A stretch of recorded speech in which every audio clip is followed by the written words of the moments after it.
ونبدأ مع الصديق فارس محمد التويتي من هواة التعارف والمراسلة.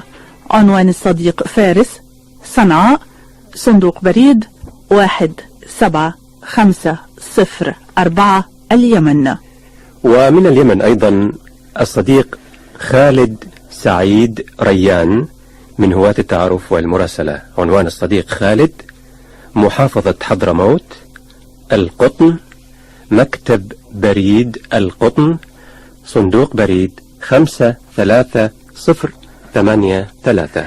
الصديق سيد محمد ولد مختار السالم من هواة التعارف والمراسلة.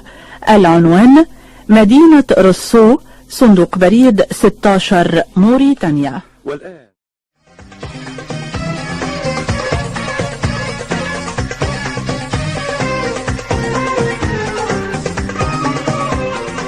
الاسم الأول والعنوان الأول لهواة المراسلة للصديق أحمد الشريف نشاد.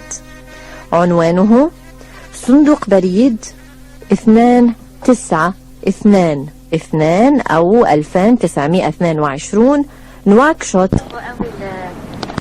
من موريتانيا إلى الجزائر مع صديق عبد الرزاق نوري من هواة التعارف والمراسلة. عنوان الصديق عبد الرزاق نوري هو صندوق بريد 101 بني عزيز 19430 ولاية سطيف الجزائر. الصديق مبارك بدر غيطة من هواة التعارف والمراسلة. وعنوانه: كريتر عدن، مكتبة الأندلس، أمام البريد العام اليمن. الصديقة محجوبة محمد قمح من هواة التعارف والمراسلة.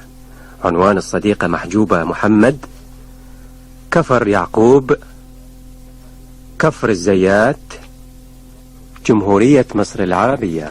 وأخيرا الاسم الأخير والعنوان الأخير للصديق المحب مبارك من المغرب. عنوانه: صندوق بريد 784 أو 784 العيون، 70,000 أو 7 ثم 4 أصفار المغرب.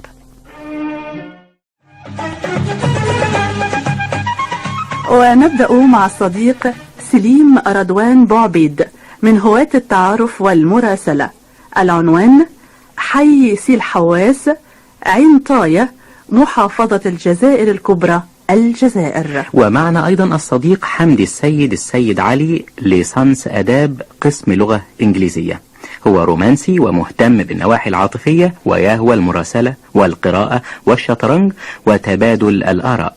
عنوان الصديق حمدي السيد علي: قرية الهوابر، مركز تيارب نجم، محافظة الشرقية، رمز بريدي من اليسار 44773 جمهورية مصر العربية. الصديق شاكر عبد الله الحميدي من هواة التعارف والمراسلة وتبادل الهدايا والصور التذكارية وأيضا الطوابع البريدية. عنوان الصديق شاكر: اليمن، اللواء الأخضر إب، صندوق بريد 70652 بريد حي مستشفى الثورة. آخر أصدقاء هواة التعارف والمراسلة هو الصديق عبد الله علي منصر المنتصر، صندوق بريد 90149 محافظة صعبة الجمهورية اليمنية.